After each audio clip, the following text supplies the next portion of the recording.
서울 북쪽 외곽, 은평의 오래된 한옥 단지. 낙엽이 수북이 쌓인 돌담길을 따라 바람이 속삭이던 그날, 모든 것은 아주 평범하게 시작되었다. 남편 성우는 출장차 제주도로 떠났고, 나는 며칠간의 조용한 시간을 기대하고 있었다. 결혼 6년 차, 어느새 익숙해진 일상은 내게 안도감을 주기도 했지만, 동시에 어떤 공허한 틈도 남겨두곤 했다. 그날 점심 무렵, 따뜻한 유자차를 마시며 마루에 앉아 책을 읽고 있을 때였다. 뒷문 쪽에서 철컥 소리가 들렸다.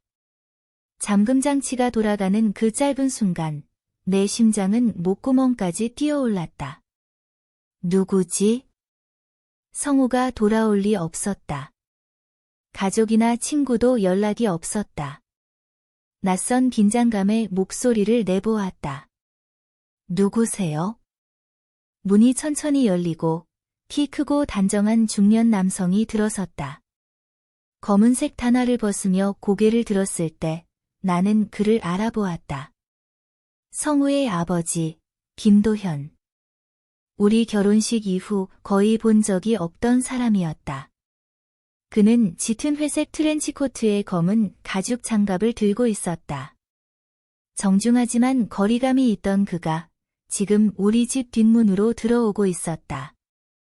놀랐지? 원래는 성우랑 얼굴 좀 보려고 했는데 혼자 있구나.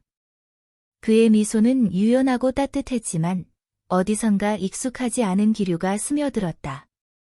예의상 차 한 잔을 권했고 그는 부엌을 둘러보며 마치 무언가를 회상하듯 눈을 감고 공기를 들이마셨다.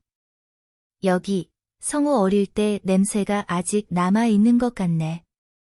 그의 손이 커튼 끝을 스치고 오래된 사진틀을 매만지는 모습은 이상하리만치 조심스러우면서도 소유적이었다. 내가 유자차를 내밀자 그의 손끝이 내 손가락을 살짝 스쳤다. 아주 잠깐. 하지만 그 느낌은 그날 오후 내내 내 피부 위에 남아 있었다. 우리는 무심한 주제로 대화를 나눴다. 책, 뉴스, 날씨. 하지만 그의 시선은 언제나 나를 정면으로 꿰뚫었다. 뭔가 말하지 않은 말이 있다는 느낌이었다. 나 역시 경계와 호기심 사이를 오갔다. 그가 떠나기 전 다시 뒷문을 향해 걸어가며 말했다. 이 뒷문 참 좋네. 조용하고 드러나지 않아서. 그는 살짝 웃었고 나는 알 수 없는 떨림을 느꼈다. 돌아서기 전 그가 나지막이 말했다.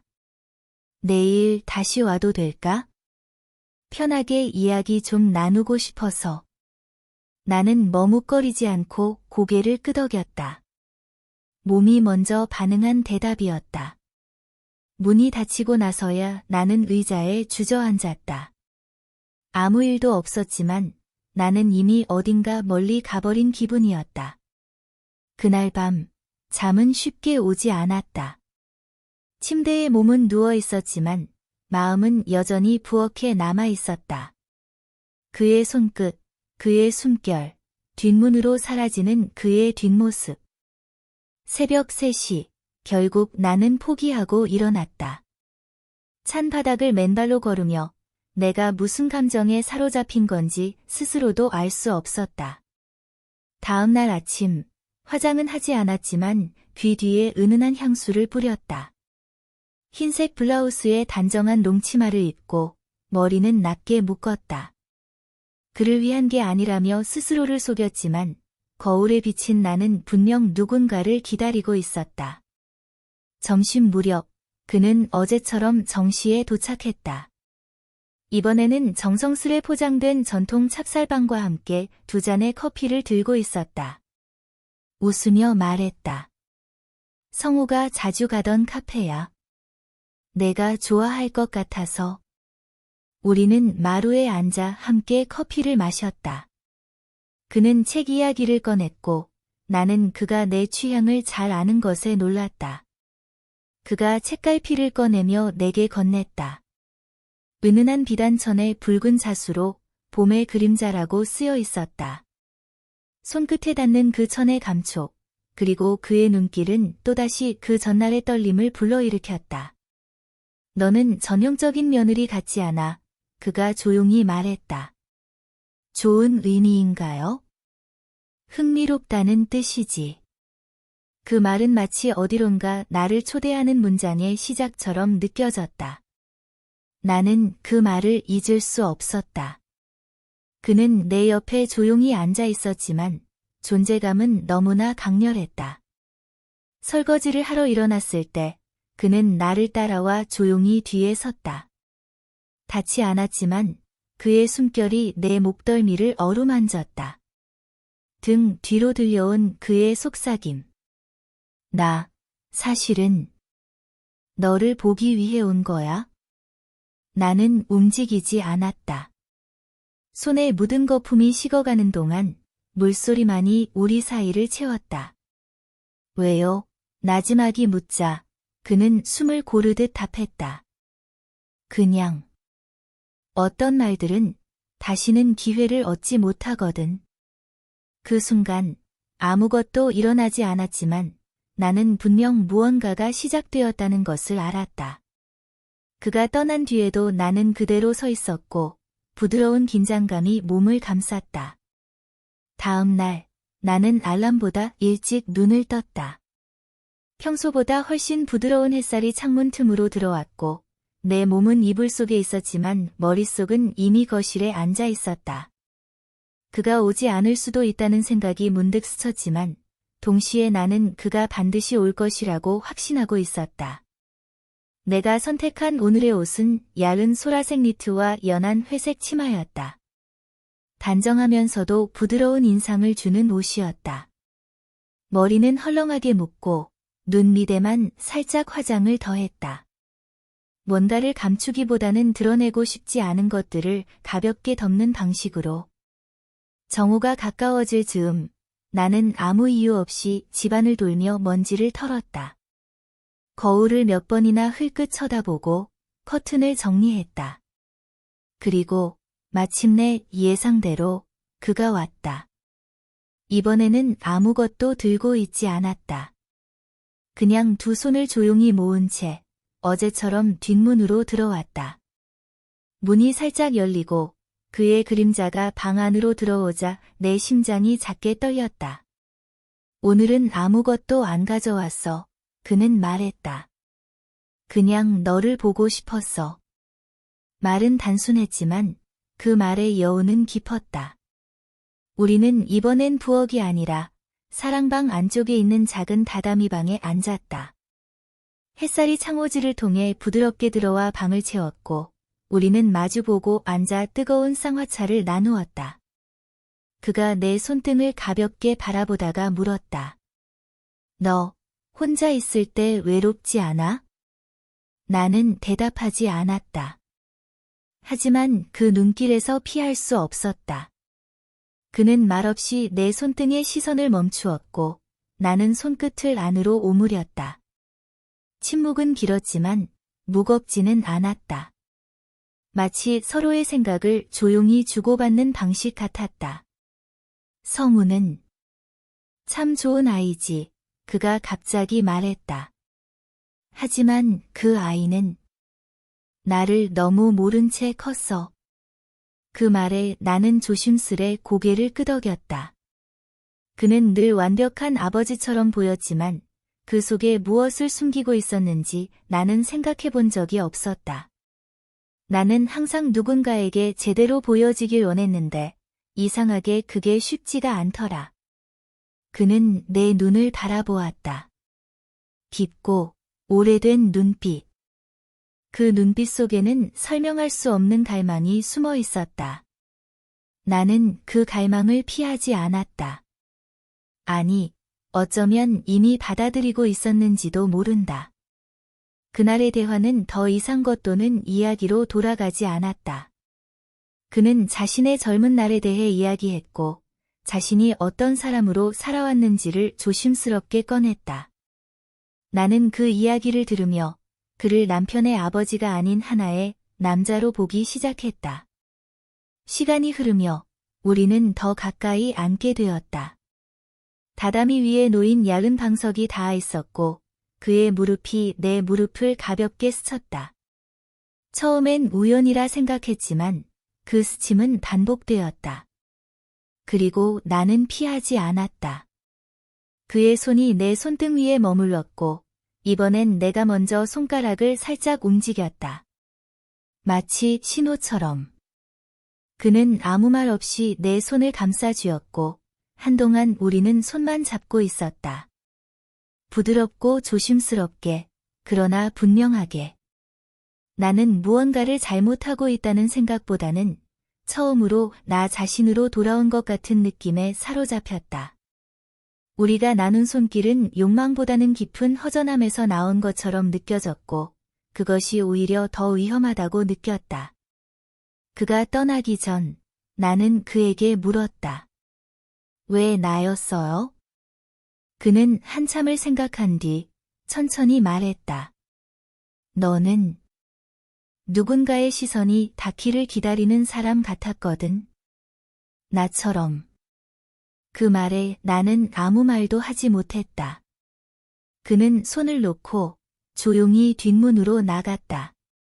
문이 닫히는 소리는 들리지 않았다. 나는 마루에 앉아 한참 동안 그가 떠난 자리를 바라보았다. 무언가 돌이킬 수 없는 방향으로 흘러가고 있다는 것을 깨달았지만 그 길을 되돌아갈 힘은 이미 없었다. 다음 날 아침, 나는 더 이상 스스로를 속이지 않았다. 옷장을 여는 손끝은 망설임 없이 연분홍빛 실크 블라우스를 집었다. 가벼운 비침이 있는 얇은 천, 손목 끝엔 자잘한 레이스 장식. 아래엔 허리선을 강조하는 진한 밤색 롱스커트를 골랐다. 속치마를 살짝 입어 한복의 곡선을 떠올리게 했고 발목에는 유약이 번진 듯 윤이 나는 가죽 단화를 신었다. 머리는 단정히 반묶음으로 넘기고 귀 뒤에는 복숭아 향이 나는 미스트를 한 번 더 뿌렸다. 손끝은 유난히 정성스럽게 손톱 주위를 다듬었고 입술에는 연한 장밋빛을 얹었다. 오늘의 나는 누군가를 기다리는 여인이었다. 시계는 오후 12시 10분을 가리켰을 무렵 뒷문에서 익숙한 인기척이 났다. 내가 문을 향해 걸음을 옮기기 전 문은 조심스레 열렸다. 그는 오늘 정장 차림이었다. 짙은 감색 셔츠에 베이지 코트를 입고 있었고 왼손엔 아무것도 들려있지 않았다. 마치 오늘은 더 이상 무언가를 건넬 필요가 없다는 듯. 오늘은 그냥 너를 보기 위해 왔어. 그 말에 대꾸하지 않았다. 우리는 거실의 낮은 소파에 나란히 앉았다. 이전보다 더 가까운 거리. 이제는 무릎이 닿아도 아무도 놀라지 않는 거리였다. 그는 내 손목을 바라보다가 물었다. 이 향. 너한테 잘 어울리네. 예전에. 그는 말을 멈췄다. 과거를 말하려다 현재에 걸린 듯 나는 고개를 약간 기울이며 그를 바라보았다. 예전에. 누구와 이 향을 나눈 적 있어요? 그는 조용히 웃었다. 아니, 예전에는 이런 감정조차 몰랐던 것 같아. 그 말의 끝자락이 가슴 깊숙이 파고들었다. 우리는 과일차를 마시며 조용한 이야기를 나눴다. 그는 자신의 첫사랑 이야기를 했다.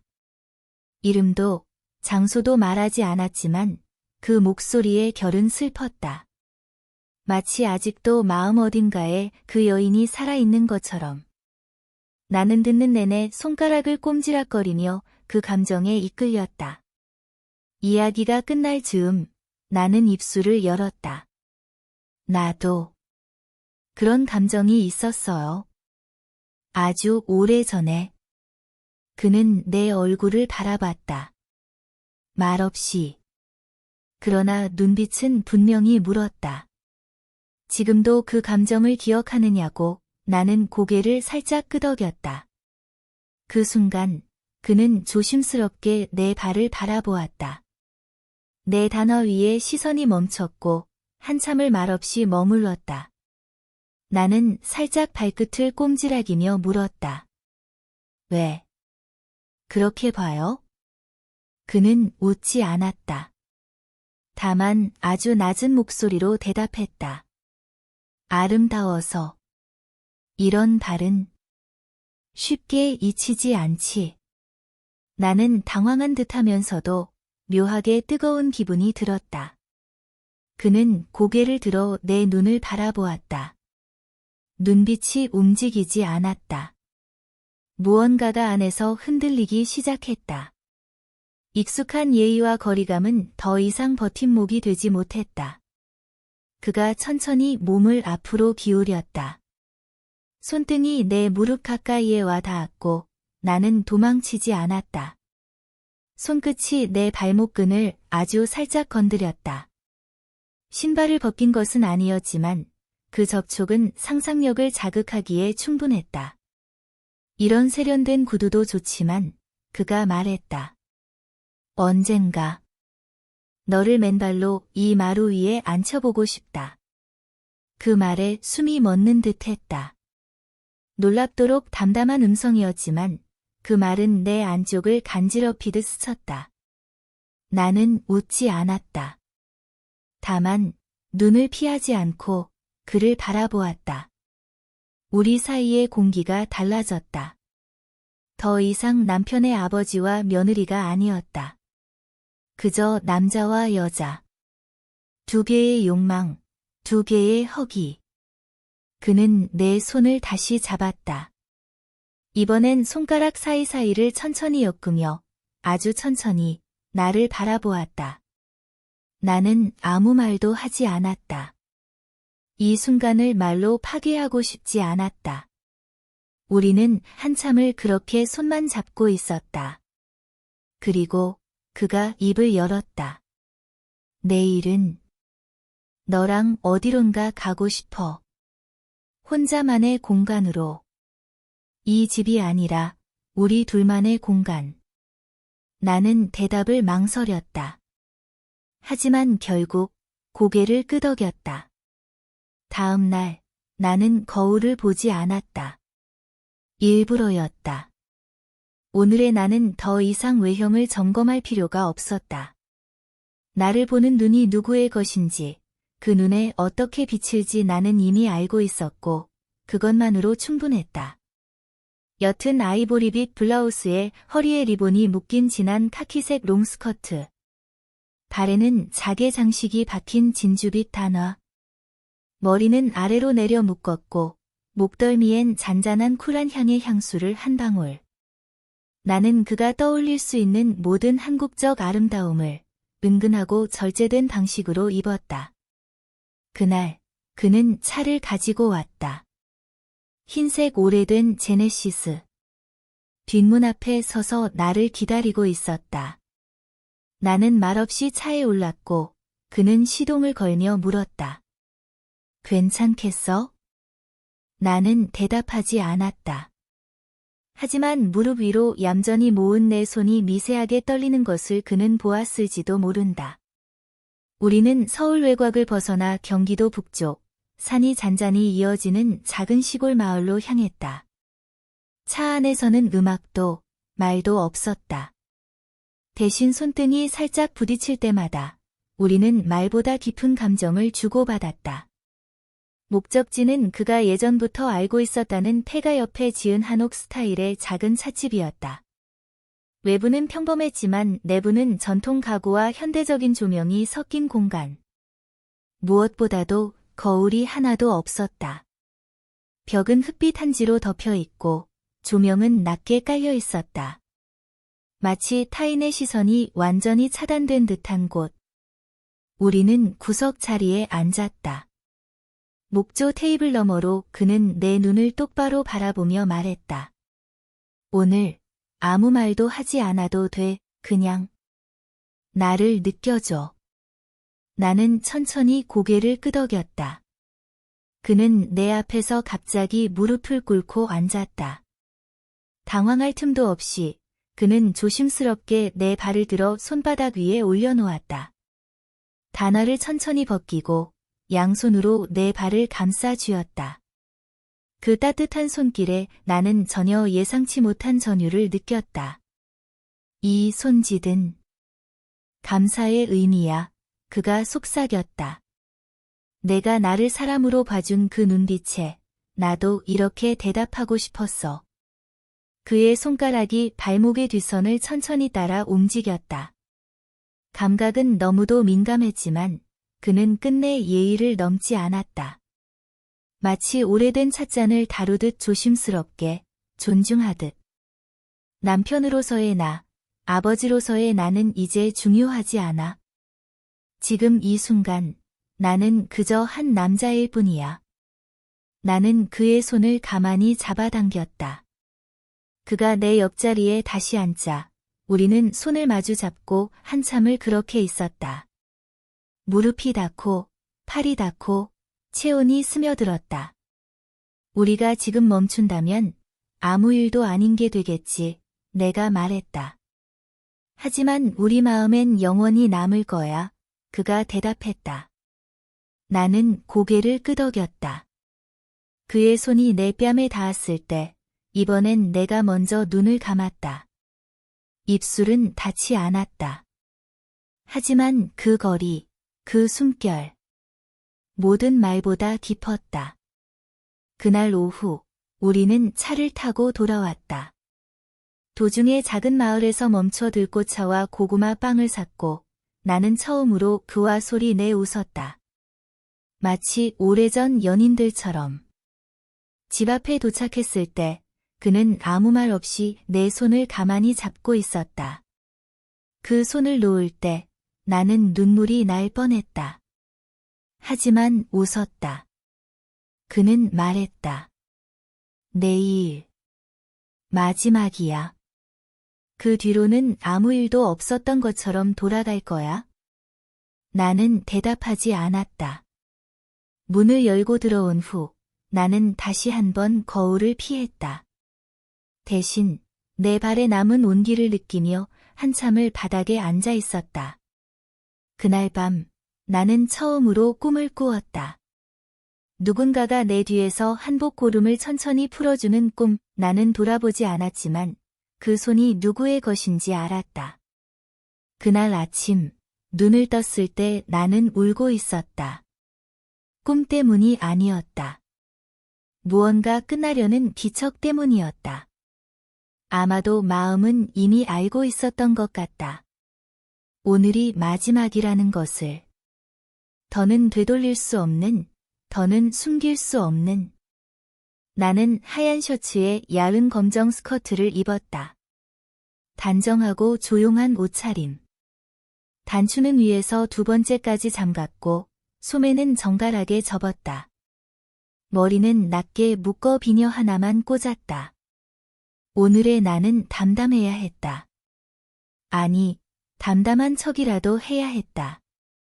정오가 되기 전 그는 도착했다. 이번에는 차가 아니었다. 천천히 걸어왔고 내 앞에 서자 눈을 내리깔았다. 아무 말 없이 우리는 마루로 향했다. 커피도 차도 없었다. 우리는 오늘 아무것도 준비하지 않았다. 이 모든 게 끝나기 위해 시작된 것처럼 느껴졌다. 오늘 너를 안아도 돼? 그가 조용히 물었다. 나는 대답하지 않았다. 하지만 손을 내밀었다. 그가 천천히 다가왔고 우리는 서로를 꼭 안았다. 말없이, 길게. 그 포옹은 단순한 위로도, 단순한 욕망도 아니었다. 그것은 인정이었다. 우리가 누구였는지를, 무엇을 지나왔는지를, 무엇이 더는 가능하지 않음을. 그는 내 귀에 대고 낮게 말했다. 너를 알고 나서 나는 다시 사람이 된 것 같았어. 나는 그의 등을 조용히 감쌌다. 그리고 속삭였다. 당신을 알고 나서 나는 나를 처음 이해하게 되었어요. 그 말은 진심이었다. 우리 사이엔 수많은 질문들이 떠다녔지만 오늘은 그 어떤 대답도 필요하지 않았다. 그는 천천히 내 얼굴을 쳐다보았다. 눈빛은 고요했지만 깊었다. 손끝이 내 턱선을 따라 아주 살며시 움직였고 나는 그대로 있었다. 입술이 닿을 듯 말 듯. 하지만 그는 멈췄다. 여기까지야, 그가 말했다. 더 가면 나는 돌아올 수 없을 것 같아. 나는 그 말에 고개를 끄덕였다. 그러면서도 내 손은 그의 손을 놓지 못했다. 우리는 마루에 앉아 서로의 손을 꼭 붙잡은 채 긴 침묵을 나누었다. 그가 떠날 시간이 되자 그는 일어섰다. 뒷문을 향해 걷다가 멈춰서서 나를 돌아보았다. 그 눈빛은 담담했지만 그 속엔 파도가 일렁였다. 성우는 내가 웃을 때 가장 행복해했어.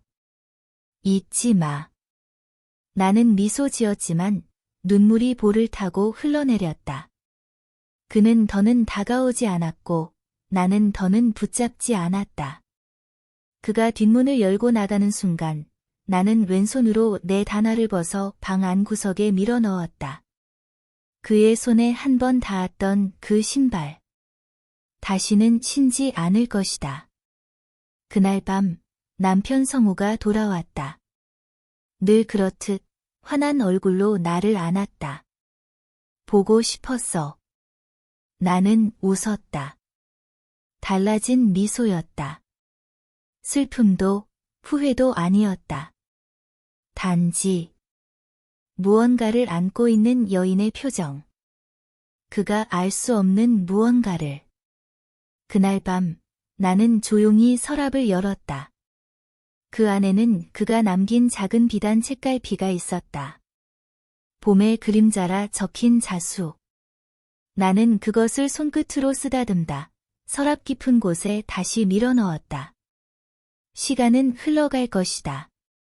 계절도, 감정도 변할 것이다. 하지만 그 계절 속의 며칠, 그 침묵 속의 온기, 그 손끝의 떨림. 그건 결코 사라지지 않을 것이다. 어쩌면 언젠가 다시 마주칠지도 모른다. 도서관에서, 카페에서, 혹은 우연히 찾은 산책길 어귀에서. 하지만 그때도 우리는 말하지 않을 것이다.